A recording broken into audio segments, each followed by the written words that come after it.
Assalamualaikum warahmatullahi wabarakatuh. Perkenalkan, nama saya Huria Nabila. Di sini saya akan membahas bab 10 tentang merancang pengalaman belajar bahasa Arab pada mata kuliah telaah kurikulum.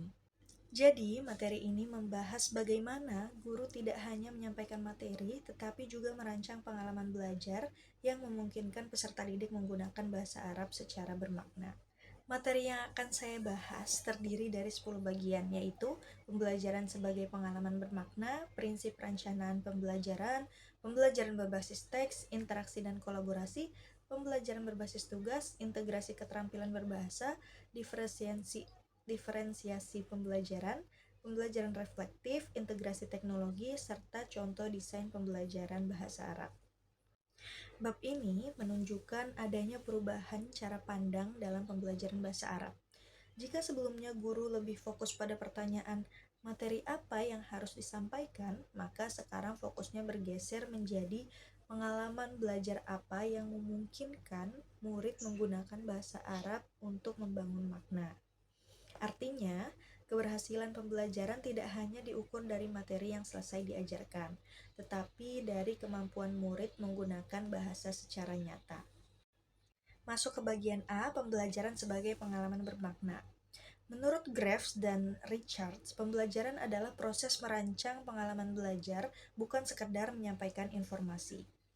Jadi, guru berperan sebagai perancang aktivitas yang membuat peserta didik aktif menggunakan bahasa Arab dalam berbagai situasi. Pada orientasi lama, pembelajaran berpusat pada guru dan penyampaian materi. Sedangkan pada orientasi baru, fokusnya adalah pengembangan kemampuan murid.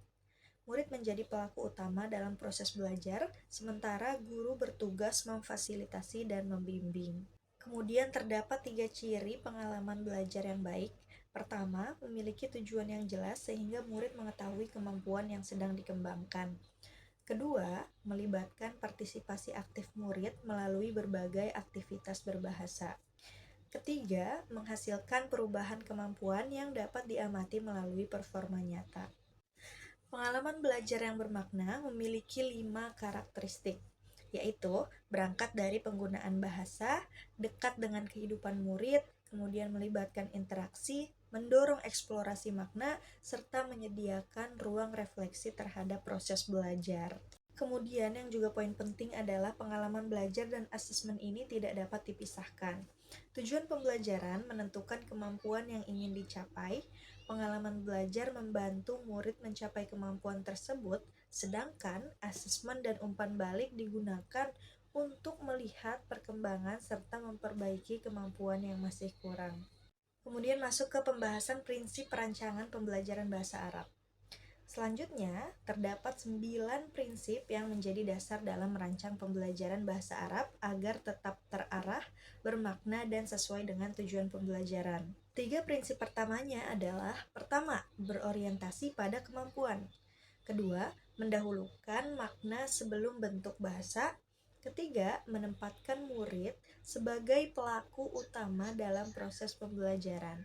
Dengan demikian, pembelajaran tidak hanya fokus pada hafalan aturan bahasa.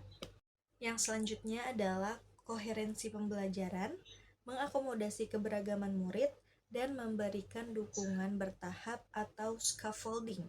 Dukungan diberikan pada awal pembelajaran dan secara perlahan dikurangi agar murid menjadi lebih mandiri.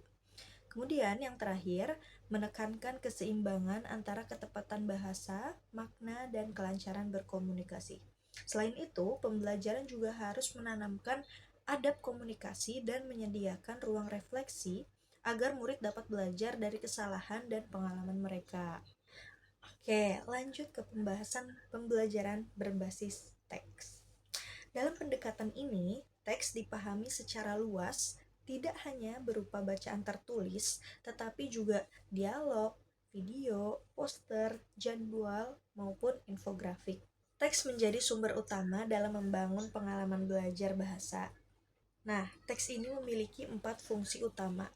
Pertama, sebagai sumber makna, model bahasa, pemicu interaksi, dan dasar bagi murid untuk menghasilkan teks baru baik secara lisan maupun tulisan. Tahapan pembelajaran berbasis teks ini dimulai dari membangun konteks, memahami teks, mengeksplorasi unsur bahasa, menghasilkan teks baru, kemudian diakhiri dengan refleksi terhadap hasil belajar. Oke, lanjut ke pembahasan interaksi, kolaborasi, dan mediasi. Jadi, bahasa itu berkembang melalui interaksi sosial. Karena itu, pembelajaran bahasa perlu memberi kesempatan kepada murid untuk berkomunikasi dan bekerja sama dengan orang lain.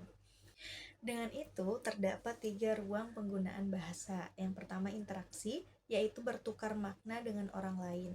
Yang kedua ada kolaborasi, yaitu bekerja sama mencapai tujuan tertentu. Yang terakhir ada mediasi, yaitu membantu orang lain memahami informasi atau pesan yang disampaikan. Kemudian pembahasan tentang pembelajaran berbasis tugas. Nah, dalam pembelajaran berbasis tugas ini, bahasa itu digunakan untuk menyelesaikan suatu tujuan nyata.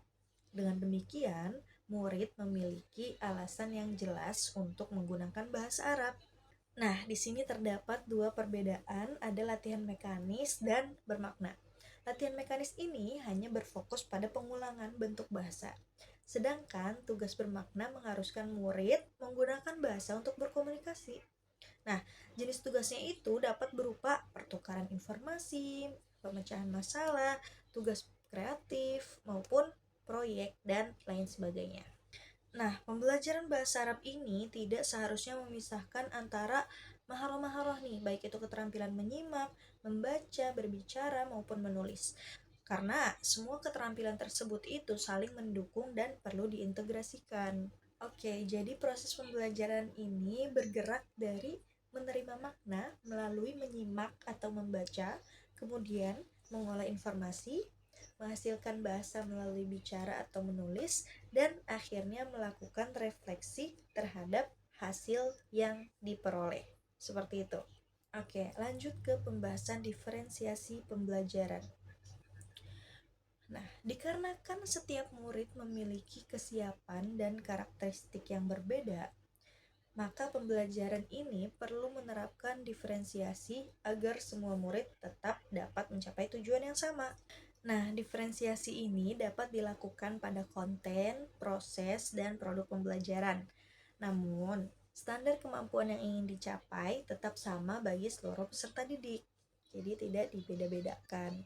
Nah, selanjutnya kita bahas pembelajaran reflektif dan mendalam.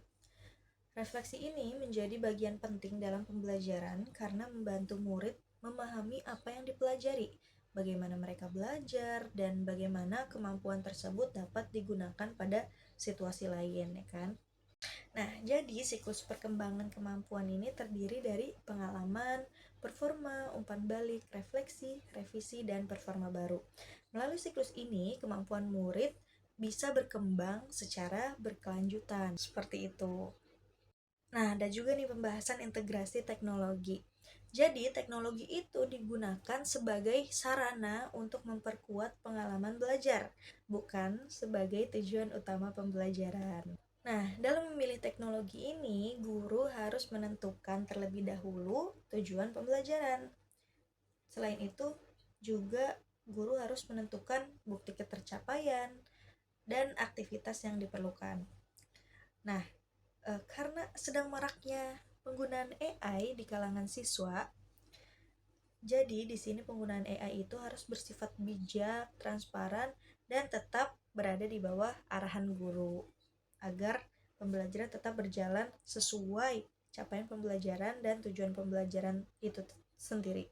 Nah, kalau bagian ini itu menunjukkan bagaimana seluruh konsep sebelumnya diterapkan dalam rancangan pembelajaran yang utuh dan saling terhubung. Nah, contohnya itu pada unit kegiatan harian.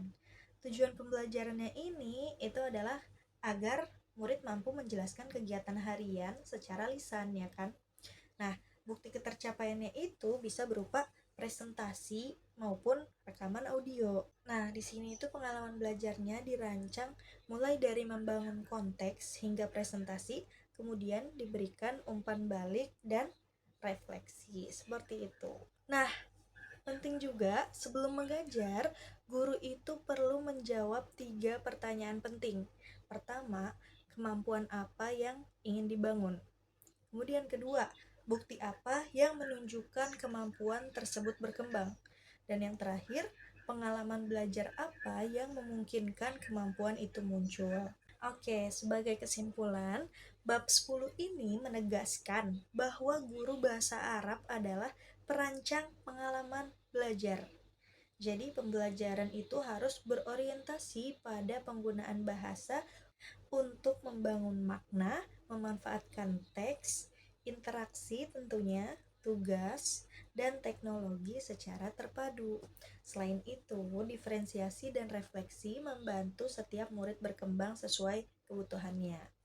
Sementara adab komunikasi menjadi bagian penting dalam pembentukan karakter. Seperti itu kesimpulannya kurang lebih. Nah, mungkin demikian penjelasan yang dapat saya sampaikan. Terima kasih atas perhatiannya. Mohon maaf apabila terdapat banyak kekurangan. Kurang lebihnya mohon maaf. Wassalamualaikum warahmatullahi wabarakatuh. Terima kasih.